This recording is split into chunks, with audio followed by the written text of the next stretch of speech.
Okay, now is a Q&A session. So basically we have this online question. Total, my hand have 15 questions here.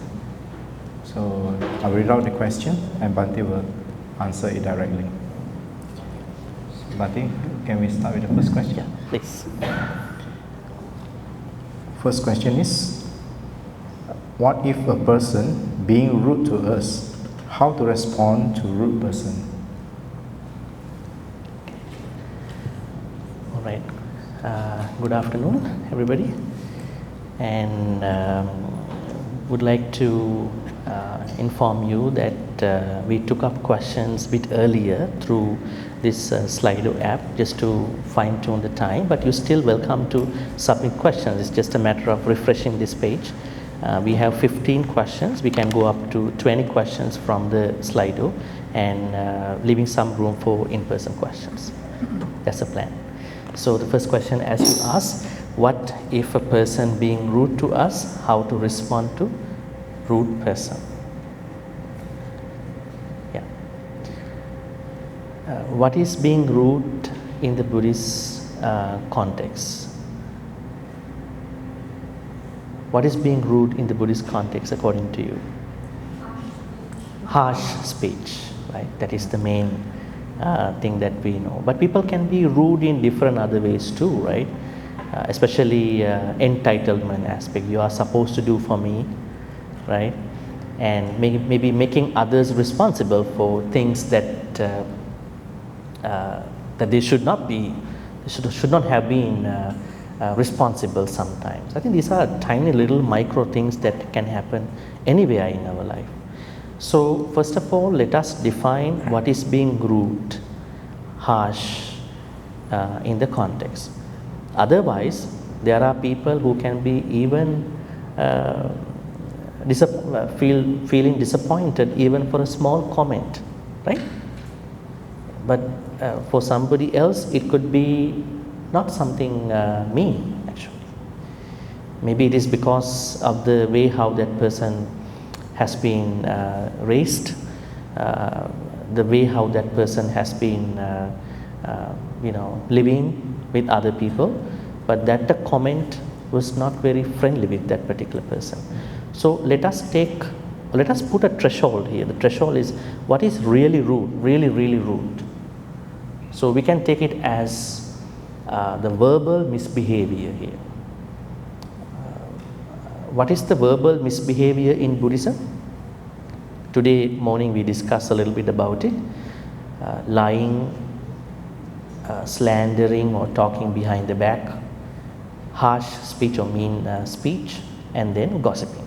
I think if you leave out the gossiping, lying, yes, people can lie and make you become rude to you, right? But I think at face value, it is more about harsh speech, using tantrums and swearing and putting you down, insulting, and all that stuff. Okay, so this is what we understand as being mean here or rude here.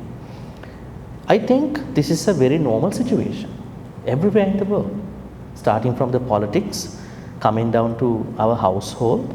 This can happen. But the thing is, the difference can go by degree. So what can we do when something like rudeness is going to happen to us, or maybe we are being mistreated in the way? Number one is our reaction to that. Does it matter? Does the reaction to the rude person matter more than the rudeness? What do you think? I am asking daily situation, not the very deeper Dhamma here, right? Maybe we will find out some deeper Dhamma here. Does the reaction that you will make to a rudeness situation matter more than the initial rudeness? It matters, because the person who is rude to you is expecting how you will react to him or her, right? Then let us figure it out. Let us try to improve our reaction patterns to other people, right? That is number one, because it is very inevitable sometimes, because we cannot change people all the time. especially when it comes to family members, it's very, very difficult to change them, right? And you are in a dilemma. You can walk away, you cannot be there. So you are in a dilemma at that point. What to do now? These are loved ones, my friends, my co-workers. So then let us fix our reaction part. Number one, you're asking how to respond. Yeah, response is the better way to handle this, not the reaction. But reactions are natural. You don't like it, you want to say something, I don't like it, I don't care about you, and I don't accept the way how you treat me at this point. Let us fix the reaction part by taking a step back, not to show that you are gullible, you are vulnerable to that person, rather than keeping a safe distance, and then make sure that you are not escalating the situation. That's number one. I'm still thinking this rudeness is a verbal rudeness. Huh? And then, now what can we do at that point? You can patiently behave at that point to minimize the harm, further harm that that person can keep doing, right? I think safety is number one, and then you are responding to that person in a better way, because we don't know the situation very well, we cannot give a specific answer to this. But if you take it from the Buddha side, how did the Buddha manage a rude person? I will tell you how he managed. That's interesting, right? But not a lot of people learn about the life of the Buddha. A lot of people learn the suttas only. I mean, then you might not be able to understand how did the Buddha manage firsthand. The suttas, they are talking very noble people, right? It's good to learn about them. Let us learn also at times how did the Buddha manage situations like this. Okay, there was a Brahmin, his name was Akosaka. Akosaka means what you call insulting Brahmin. Wherever he or she goes, he blames other people. He likes picking up tiny little things. Do we have some people like that?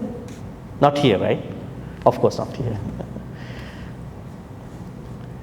There are people who want to look very perfect, they want to look impeccable at a time that we all are vulnerable and imperfect, except the Buddha. Even the enlightened arahants are not perfect, and we don't have to be perfect. Rather than we want to improve us day by day. So this Akosaka Brahmin came to see the Buddha, definitely to blame him, insult him. And then he started insulting the Buddha in numerous ways. How did the Buddha behave at that time? Oh, you are talking to the Buddha, you are in the temple, my place, you have to get out of my place, right? You don't know about the Dhamma, you should practice metta, right? Are these the things that you might tell someone when they are not good? He never said anything. He was very quiet, because saying anything at this point will not work for this Brahmin. So the best thing is I let him open up the conversation, and he will feel remorseful at a certain point in this conversation. So he was very quiet, listening to him. There are people who are quiet but showing that I'm not listening to you, but I'm quiet. But the Buddha was an active listener, not a passive listener, right? Actively listening, but didn't say any single word. At a certain point, Buddha understood that the Brahmin seems to have finished off this insults. At that point, the Buddha asked, "Are you done with your insulting?" That was even making him embarrassed, the way how the Buddha asked. He said, "Yes, Brahmins are intellectual people. They are not liars. But they are having some high ego, right?" So then the Buddha asked, "Can I ask you some questions?" He said, "Okay, you can ask." Maybe he might have been very comfortable because Buddha was listening to him, right? After listening to my own insult, but he still wants to ask some questions.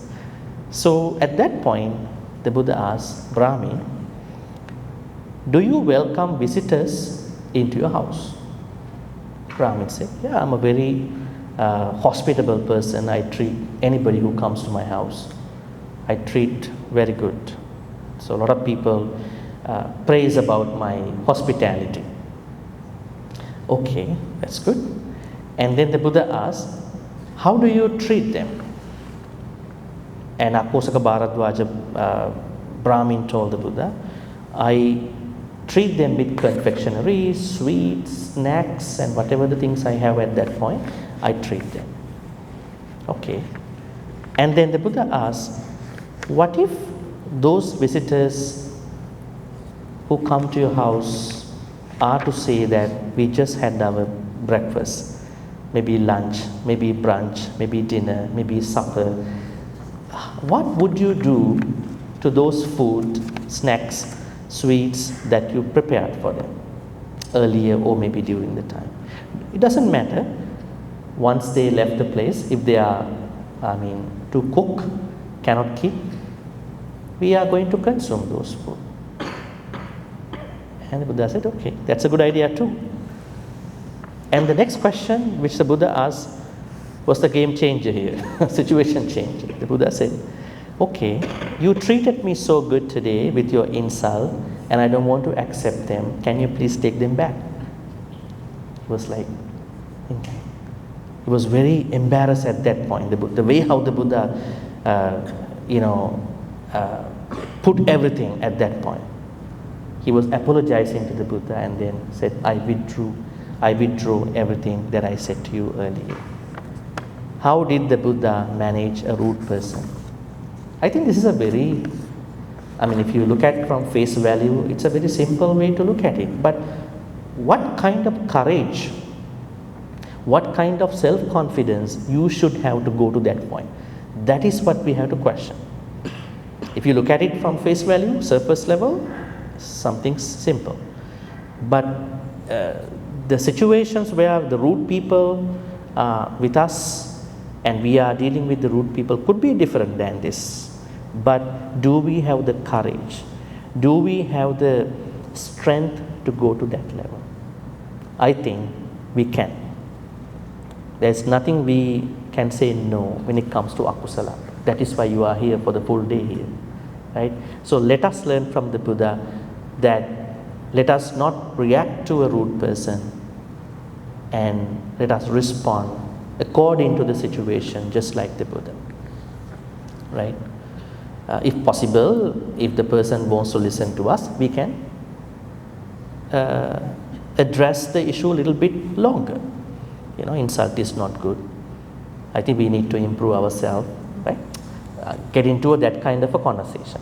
Other than that, at least to come to that level, the way how the Buddha felt it, how he expressed his perception, feeling about the rudeness is very valuable for all of us. I think the answer to this question, what if a person being rude to us, how to respond to rude person is taking time, listening to that person, depending on the situation, making your safety at the same time. If you think you want to respond, you may respond. I think there are some occasions we walk away when we know we cannot do anything at that point. We can walk away. Silently, patiently walk away.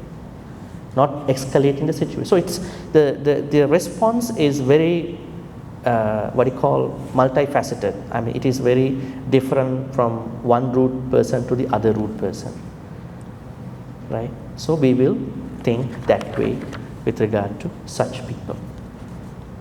Yes. Okay. We go to the second question. It's a very short question. Why do we need to clear bad karma? Why do we need to clear bad karma? Perhaps this might be the question you may all got just right at the moment that you saw that clearing bad karma retreat is coming here. Why? Why do we need? It is because only when we can clear the bad karma, we can strengthen our path, the Dhamma path. At the same time, we can have a comfortable life. Because when we have a lot of bad karma that are going with us everywhere we go in this samsara, we are bringing toxic stuff to the next life, to this life. At least now we are humans. What if we became a cat and dog? How to clear bad karma? What if we became a snake? Does the snake know that the snake became a snake? Does the dog know that dog became a dog? This is the problem. They don't even know their problem. Now we can at least know the problem. So doing the solution is an extra mile in the Dhamma path. So I think the most important thing why we need to clear bad karma is, if we don't clear the bad karma, our life will not become comfortable till we go to Nibbana one day. At the same time, enlightenment will be very far away for us. So these two are very important. And you know, when you have bad karma pending or in deposit somewhere, they will time to time come to you and give you a hard time, right? I think that is not necessary too. So if we can clear them time to time whenever possible, I think our Dhamma journey, our life will be a very smooth sailing going forward. That is the main reason why we need to. Yes, please. Okay, third question.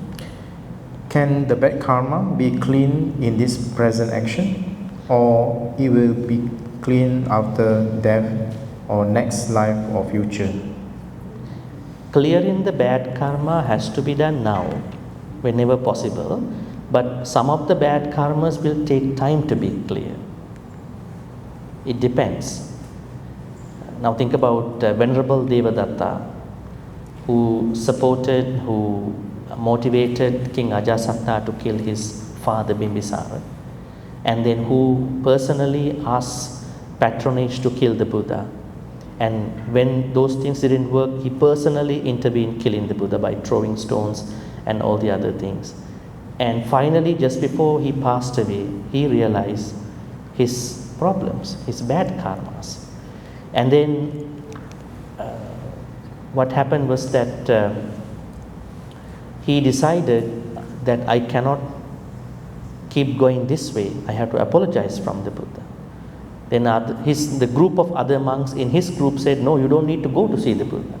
If you go see the Buddha, what will happen to our group? Because we separated from that mainstream Sangha group. Anyways, Venerable Devadatta wanted to go and apologize. But what happened? It didn't really work at that point, and then he will have to go through pain, suffering, even now, according to the text. So that means, although you realize, at least someone realized, Venerable Devadatta realized, at least at a time that is amenable to his understanding, right? So then he still has to go through things like that, pain, suffering, dukkha. So I think it's better to have an idea that the full cleaning happens depending on the bad karma someone may have done. But there are certain situations that when someone is very much diligent, committed, consistent in the Dhamma practice, even this life can be enough to clear those bad karma. So it depends on the weight of the bad karma and the strength of the good karma that someone is doing now, and the other conditions. So many conditions can be relevant to that, but I could say yes, it can be. Okay, the fourth question. In day-to-day living, we have good and bad intentions come to mind. What if bad intentions without action? Is it a bad karma? Okay, let me pull that out. In day-to-day living, we have good and bad intentions come to mind. Bad intention come to mind means akusala, definitely akusala, bad karma, because karma is not the action itself, right? Karma is the intention. So even you come and do a physical activity, activity alone is not the karma. Intention behind that action is the karma over there. So good and bad intentions come to us depending on our ability to have right view or wrong view. What if bad intentions without action? it is a bad karma. I could say it could be a minor bad karma compared to a major bad karma. Now think about someone who is going to kill someone, a being, but it did not materialize for whatever the reason. The person might have withdrawn from that idea, but the second person thought about killing and killed. Look at these two examples. So both are bad karmas, but the first one is carrying a minor bad karma compared to the second one, still a bad karma because intention to kill, and the second one carries the full weight of the bad karma. So then what to do? Then we have to keep our intentions clear from akusala. How to do this? Samma ditti, right view. Only when we have the right view, bad intentions will be monitored or will be diminished, will be less and less every day. When we don't have the right view in function, every time we have to figure out how to separate out good and bad. Yeah, that's the thing. And on the other hand, I would like to point out something from Abhidhamma. In the Abhidhamma text, they talk about the number of akusala, kusala that can happen to someone in doing a good karma or bad karma. It is said that when someone is doing a bad karma, say for instance, someone is becoming jealous. Is jealousy a bad karma? Yes. It is a bad karma, but it is socially accepted everywhere. Right? When you see something, in today's world we see a lot of jealousy points on social media, on other places, right? Compared to long time ago. Long time ago we didn't see how people achieve things, money, beauty, other things. But nowadays we get to see a lot of examples of different people, how they are achieving, right? How they are booming in their life. So then we have a lot of opportunities then either to become jealous or to become altruistic. Which one would you like to choose? You may call what you want to choose it. But anyways, we cannot blame any platform, because what as Buddhists we want to learn is how to deal with any situation. So in Abhidhamma it says, when someone has jealousy, there are other 4 akusalas arising at the same time, not even one akusala. What are they? Moha. Why someone become jealous? At that point, at that moment of jealousy, the person is highly driven by moha, more than the other times. Why I am becoming jealous? Because I am taken over by moha. Second, uddacha, restlessness of the mind. Why I was not able to become altruistic? Because my mind was restless at that point. And the third one, we call it ahirika. Ahirika means lack of shame, lack of moral shame. Anuttappa means lack of moral fear. No hiri, no ottappa. So whenever you do an akusala, in addition to that akusala, you are bringing 4 other akusalas. So altogether one akusala means 5 akusalas. You spoke bad about somebody and 4 akusalas come simultaneously. Have you ever heard this before? That means when you do one akusala, you do 5 akusala altogether. Now you are wondering about how would that work with regard to kusala side. It is said in the Abhidhamma that when someone is having a kusala, maybe good karma, say for instance the opposite of that, altruistic joy, being happy for other people, then the person is bringing another 19 kusalas at the same time. Altogether, one kusala is equal to 20 kusalas. Because we have the same question, what you are asking here. When you look at the day, you look at Saturday, yesterday, can you think about your Saturday? How did you spend your time? What do you think if I ask a question? Be very honest. Huh? This is a journey of being very honest. You can't just predict, what you call pretend that you are a good person by just wearing a white cloth. Something inside matters more than outside. What do you think? If you look at Saturday, yesterday, were you having more kusala thoughts or akusala thoughts? Which one was more?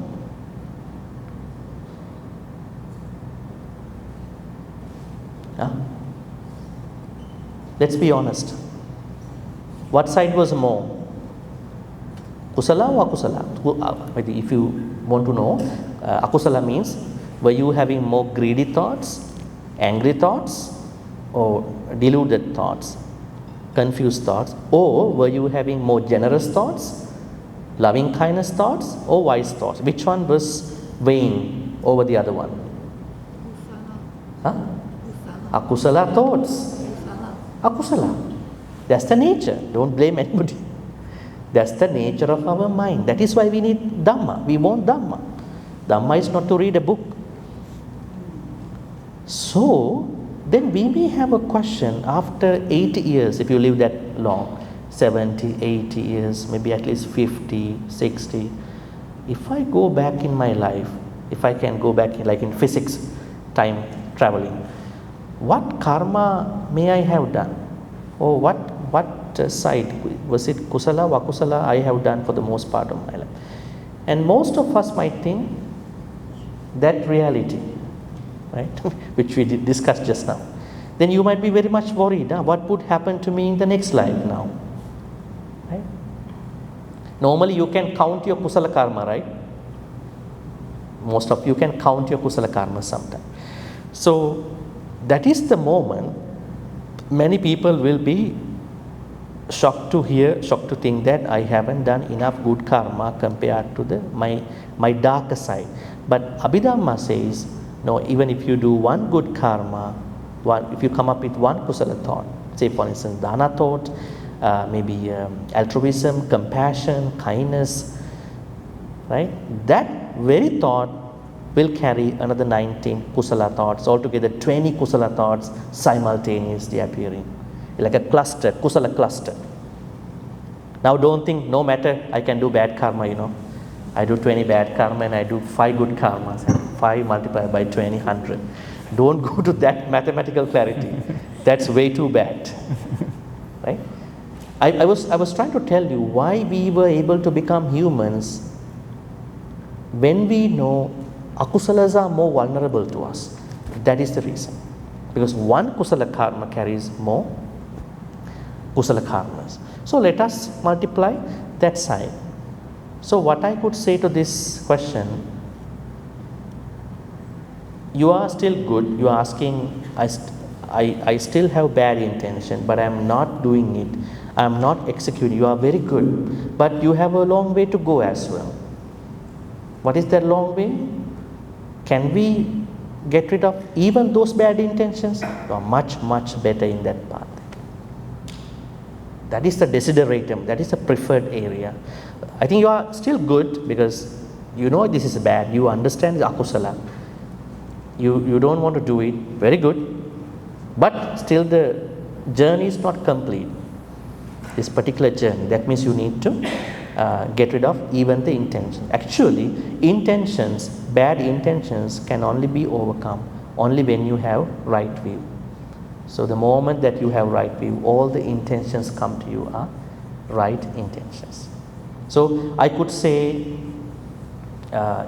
it is not a full-scale bad karma, still it carries minor bad karma because you have the intention. Karma is intention, right?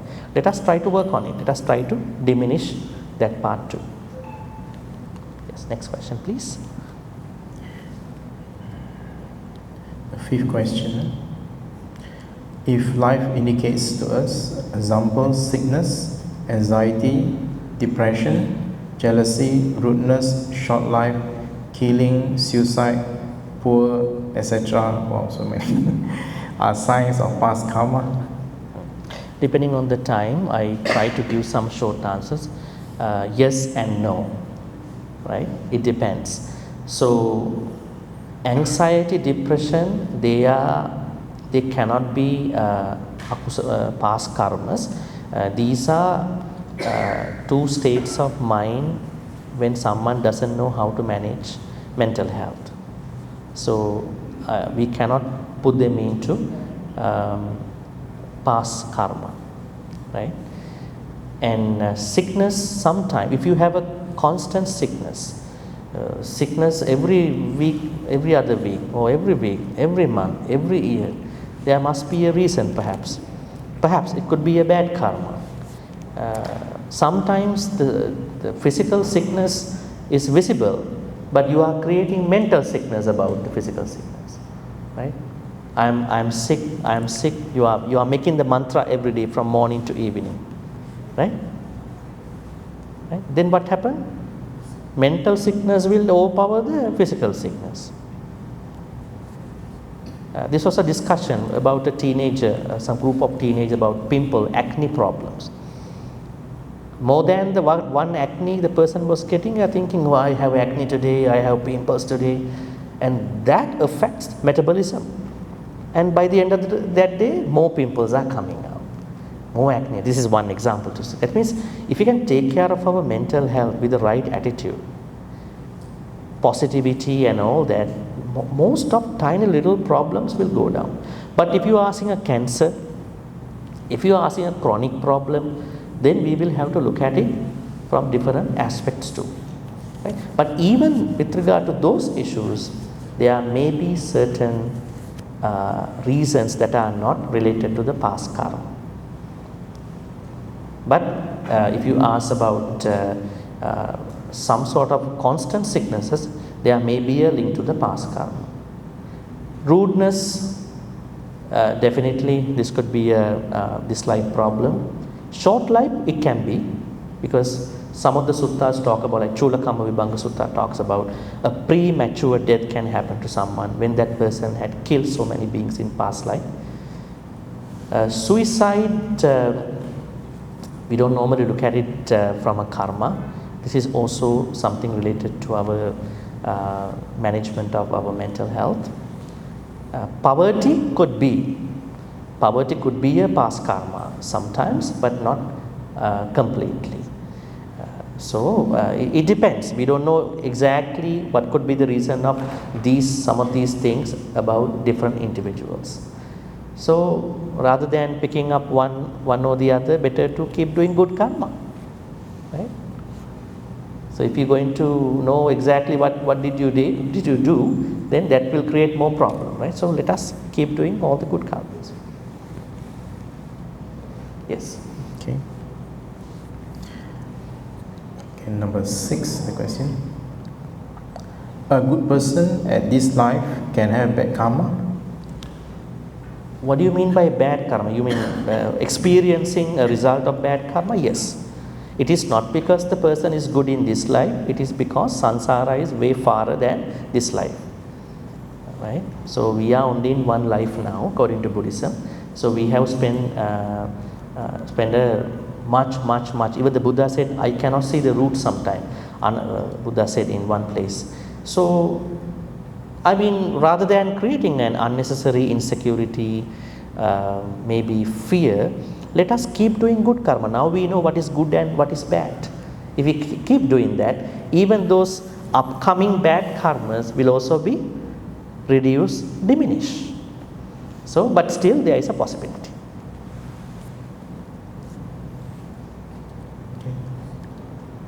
Yes. Thanks. Number 7.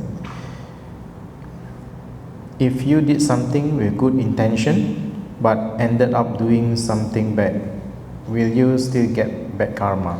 I don't think so.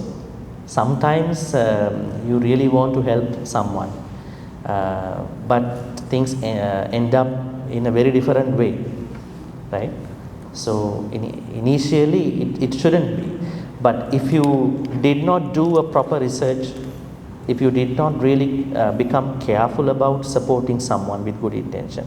Now think about, you want to help okay, I had one example in one of the events. So there was an auntie who is coming to the relative's boarding house and forcibly placing rotten food in her fridge. right?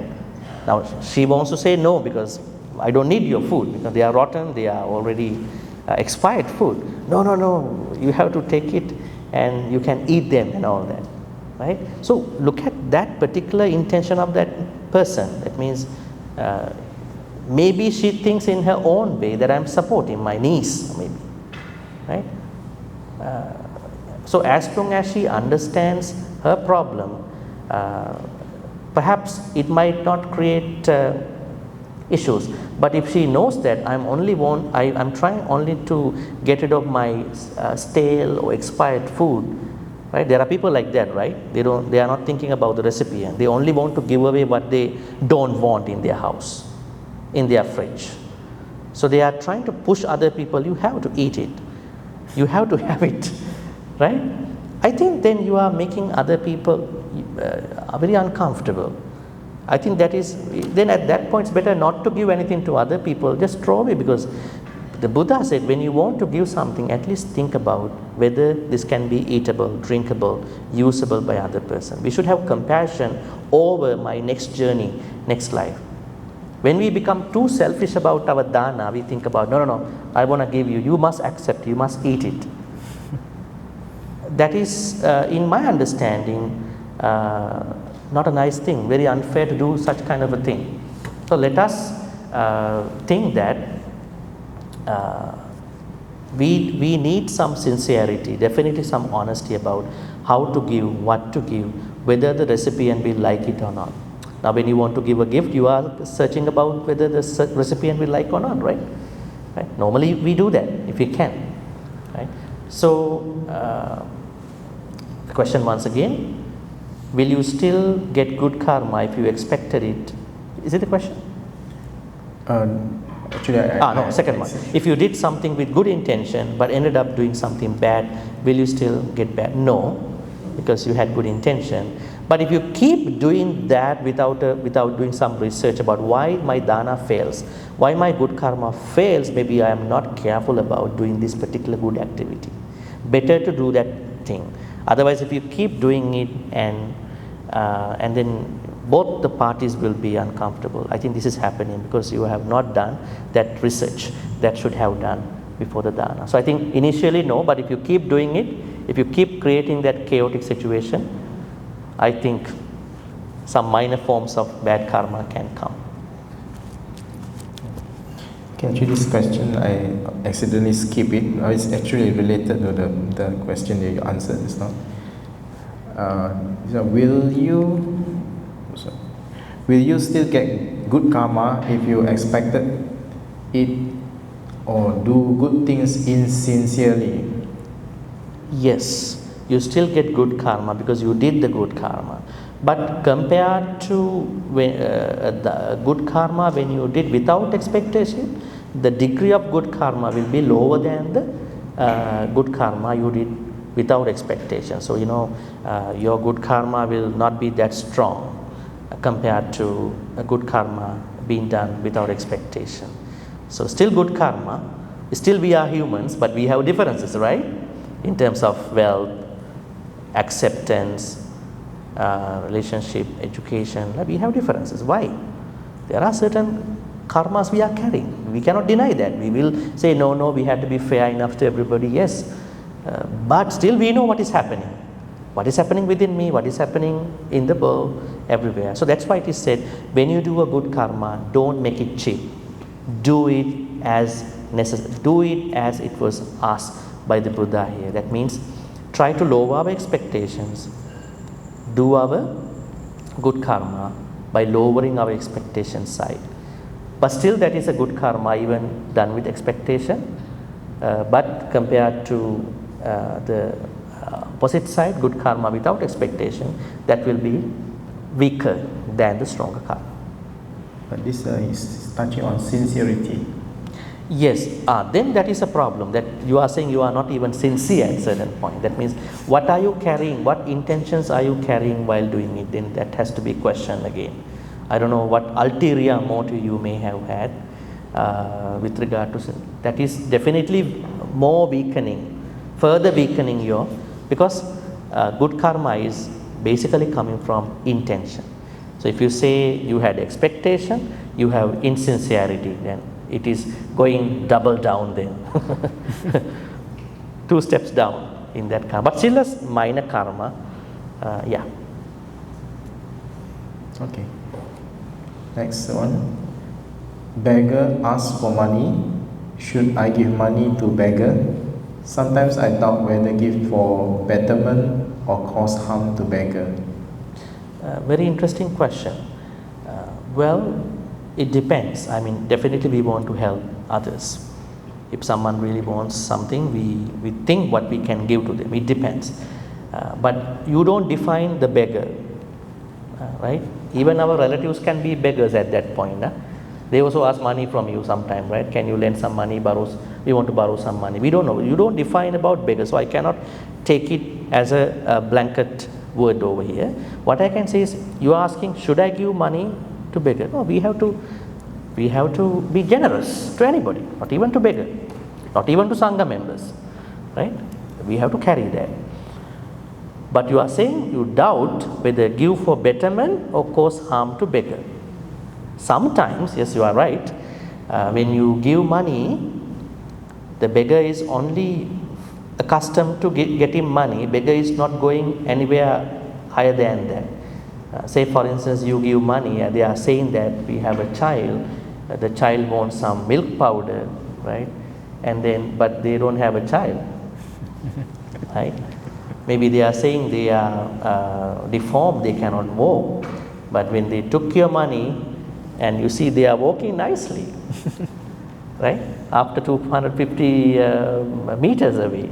Now you are saying, I think my kindness was betrayed by this person, but I gave it with lots of kindness. But I'm still thinking there are people who are actually going through that issue, but why could I not give money to that particular person, right? That means definitely you have to make an assessment in your own way, right? Because you don't need to support people who are pretending, right? Sometimes you need to know that it is better to think what could be the better way to support someone, not only giving money, right? What could be a better way to support a group of people, maybe somebody, right? There are so many ways to look at it.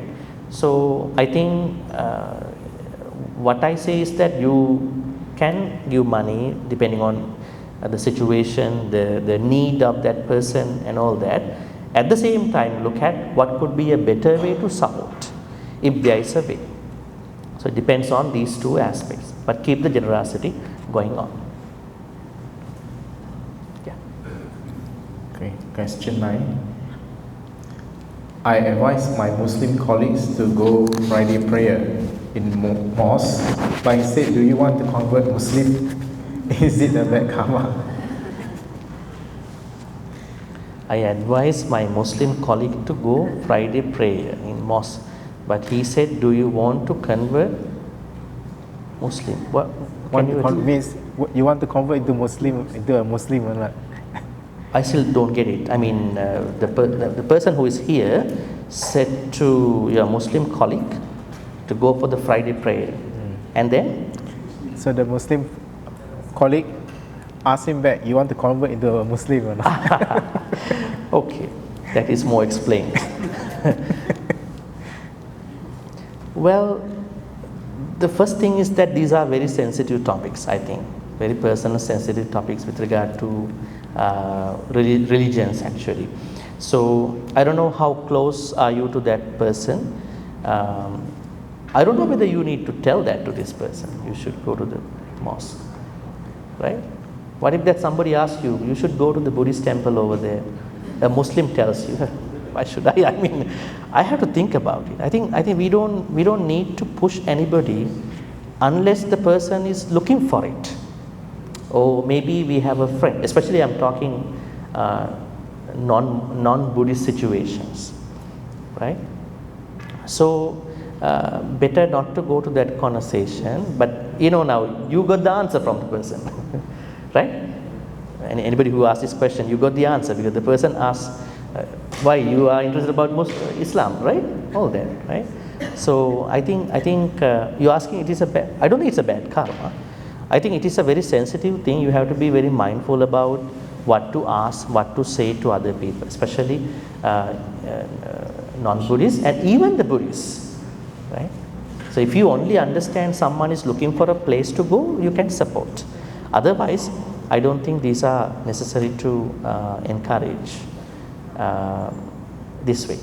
Yes, of course, it's not a bad karma. I think it's a bit of embarrassing situation that happened, and the person asked a question back from you. Okay, and then next question. Okay, number 10. Auspicious event, the leader show power, rude and shout at the volunteers. Bad karma occur this life or next? Auspicious event, I don't know what kind of auspicious event it is. Maybe temple, maybe somewhere. Anyway, leader shows power. If you are talking about a Buddhist event, definitely we have to understand when you work with a temple, temples, associations, anywhere in the world, not even in Malaysia, they are having a group and they have been running for the past 30, 40, 100, 200 years, right? They may have certain kind of hidden kind of things like that, right?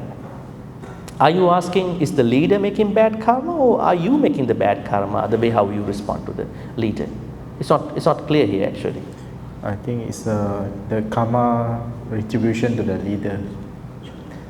But we don't know how he shouts and with what intention he is shouting.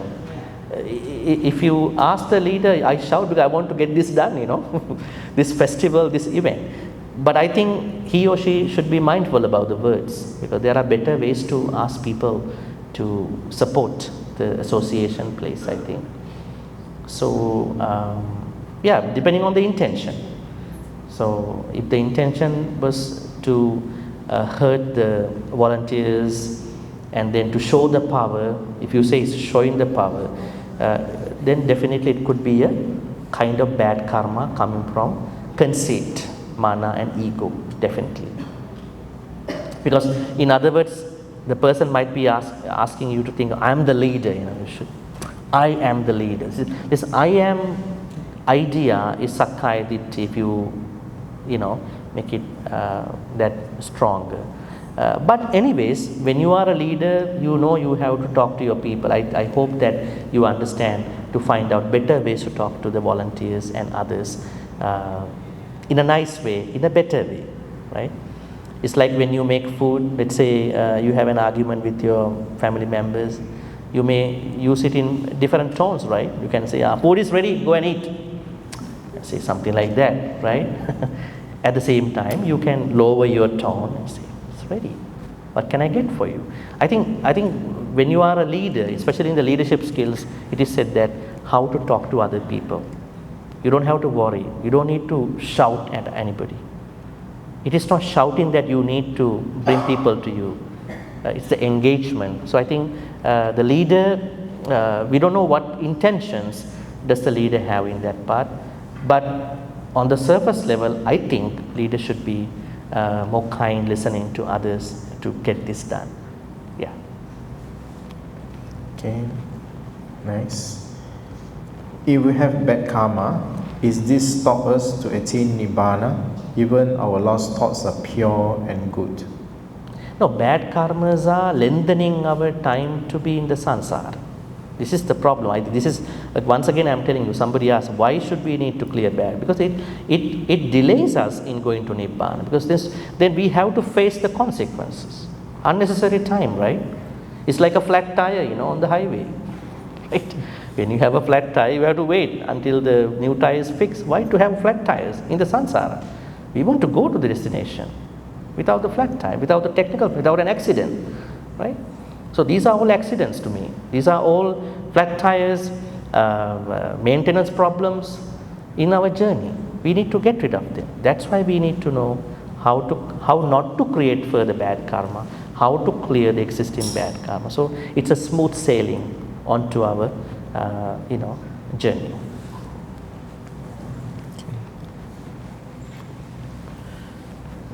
Okay. Next. If we have to rid our home of a serious pest infestation, for example termite or cockroach, how can we mitigate bad karma from this action? Okay. Now you're asking, a cockroach is looking at me now here, what should I do? I'm asking, how did the cockroach come into this table? That is Buddhist question, Buddhist way of looking at it. Asking, mosquito is going to drink my blood now, should I kill or not? Asking, how did the mosquito come into your house? I think that's a very fair question to ask. So Buddhism says, go to the root, go to the cause, and then find the answer to the question. Not go to the result and find the answer like in the modern way. There are, 8,000 drug addicts in the Philippines. We have to get rid of all these people. We have to kill them, just like what happened in the last years. Why do you eliminate the people? Why don't you eliminate the problem? Let us eliminate the problem, not the people. For the people, let us rehabilitate those people. Why to kill them? Right? If the rehabilitation is not nice, that means they have to work on it. How to properly, strongly rehabilitate drug addicts. In the same way, now the cockroach is here, should I kill or not? How did the cockroach come in? Now, there are situations we can do the preventative wisdom, panya. Wisdom is different. Some wisdom needs to be done earlier. We call it preventative wisdom. It's like preventative health, which some medical professionals talk about. So one way is that let us get ready for this. I mean, let us create that safe space for us. Second, what if now your house is full of cockroaches? Can you catch them one by one? Your whole sink has cockroaches everywhere. They are looking at you until you go to bed to have their play on that. What to do now?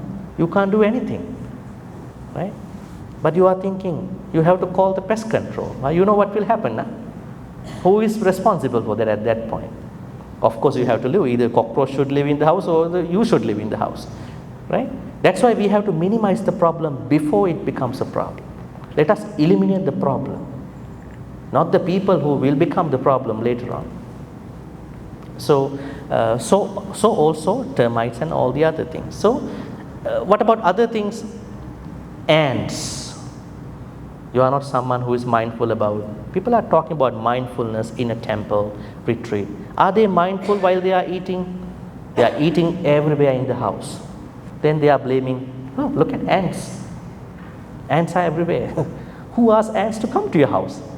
You were not mindful while you were eating your snacks, whatever. You are eating in the bed, you are eating somewhere. The whole house is attracting animals at that point. So where is our mindfulness? It's in the temple, in the retreat. That's why. No, we have to bring mindfulness to daily activities. That's how we get rid of these issues. So you're asking is that how to mitigate bad karma? Definitely, if you can prevent bad karma earlier. But if things have become very serious, we have no other choice. That's why we should not go to that end. If we go to that end, you are not happy at that point. Let us solve the problem. Let us nip in the bud the problem. Let us solve it earlier before it becomes a problem.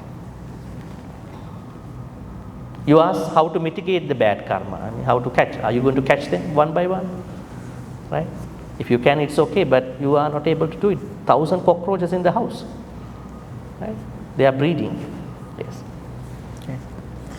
Okay, next. Can we clear bad karma from the past or from a previous life? Yes, that's what we are doing, what we are learning today. In the meditation, you may have seen, I sent you in the group, we are having the proper perspective about the past bad karma and the new good karma for the present moment and for the future moment. So this is what we are focusing.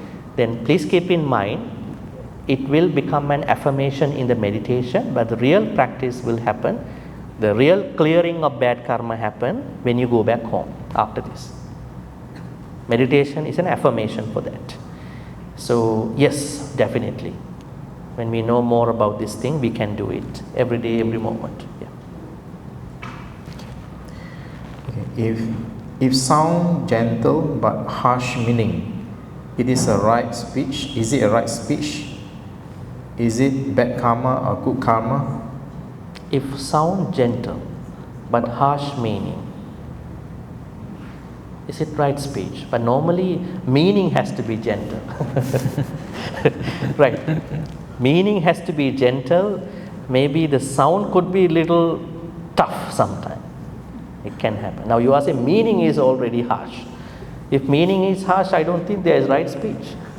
Right? Meaning harsh means definitely a lie, slandering, talking behind the back, harsh speech or gossiping. Right? Meaning is distorted here. So if you take it other way around, should be okay. But I don't know what you mean by harsh meaning. Anybody who would like to explain this harsh meaning? There's anything I don't understand. Do you have any? Maybe Harsh meaning, huh? Not harsh word. harsh meaning, it means has like something that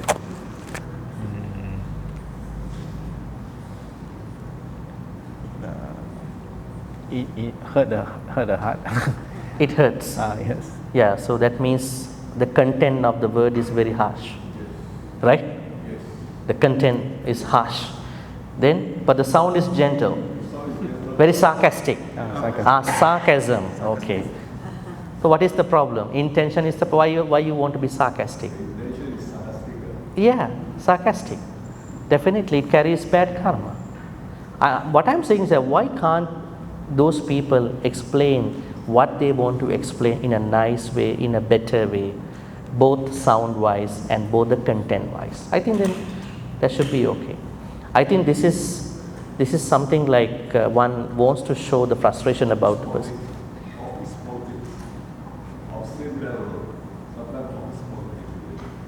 So they try to put it nice way, but the harsh way. Yeah. The underneath statements are really harsh. Yes. Yes. So that's why we have to know the intentions of them. You say you understand the intention. They are using it as a sarcastic way, right? Anyway, you have to be safe with regard to that underlining meaning that they are trying to say. So I think it's better to plan how to save from these sarcasms and to take the necessary steps, ethical steps to avoid being harmed by those people, not to accept them. Yeah. Okay. So this is the last question in our slide now. Isn't jealousy just a feeling? If it's a feeling, why will it create bad karma? Thank you. Why not feelings create bad karma? Who said feelings are not bad karma? Right? So akusalas will happen to us in both as thoughts and feelings. Right? Now all these meditation advices go by asking you to look at the thought, akusala thought, but you will not be able to look at it. Why is it? Thoughts are abstract. How to see them? Can you see your thoughts? They say go back and look at the thought, how the thought is arising, how it stays, how it goes away. Very difficult. You can't do it in a challenging time.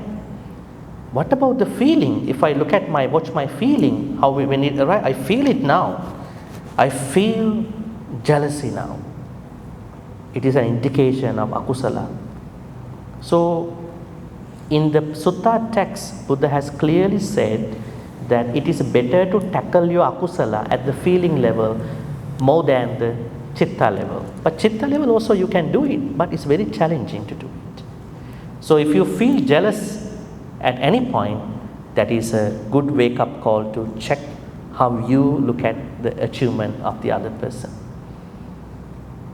You may do it that way, or you may be comparing them to yourself or you to themselves.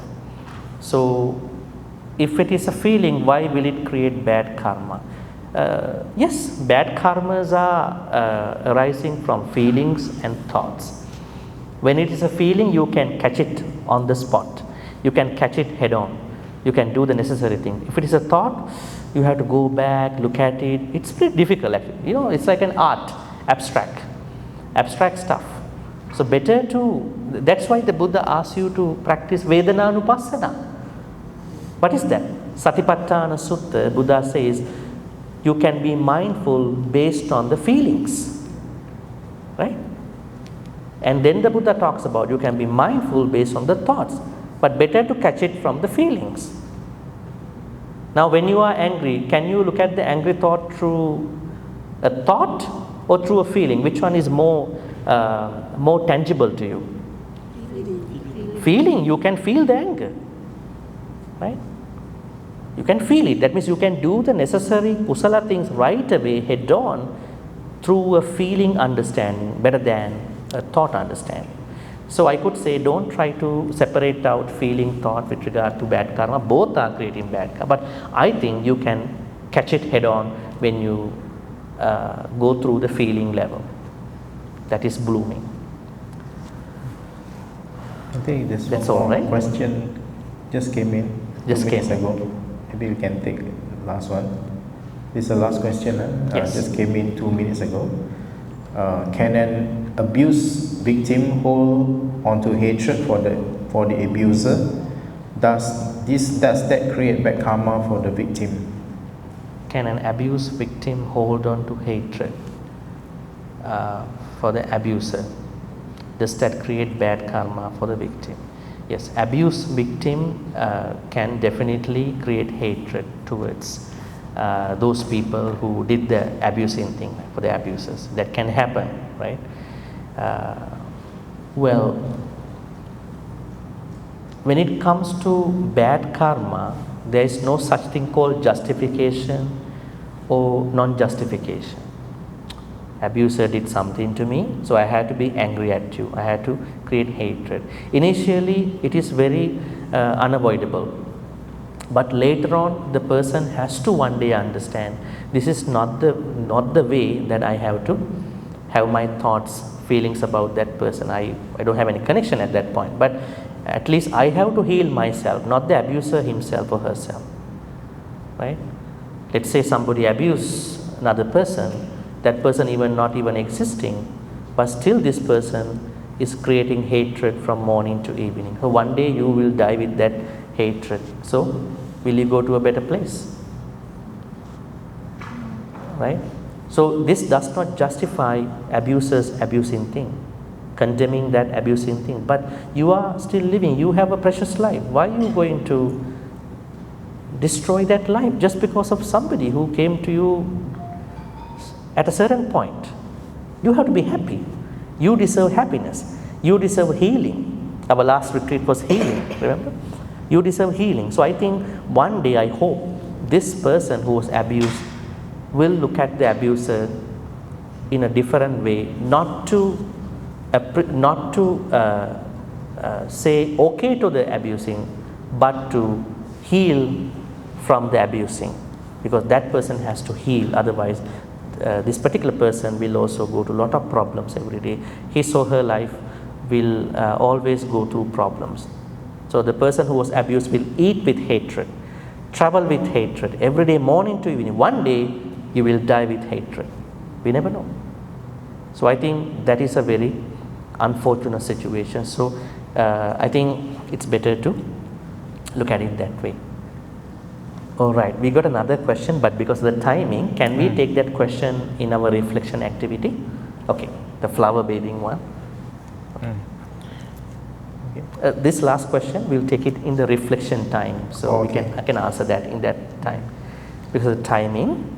Yeah. So now we will wrap up our Q&A, yeah. because we have a very tight schedule today. So we will take the rest now, 2:15 to 2:30. We have another 10 minutes. Let's take the rest now. You may just take your rest. You can proceed to the first floor. Coffee or tea, anything over there. First floor. First floor. Okay, first floor. And I will see you at 2:30 for the meditation here. So please come back here by 2:30. If you have any more questions, please submit. I will take up during the reflection activity. And one more thing, reflection activity, I would like everybody to answer if possible. Otherwise, we will go this way. Thank you. Sadhu, sadhu, sadhu.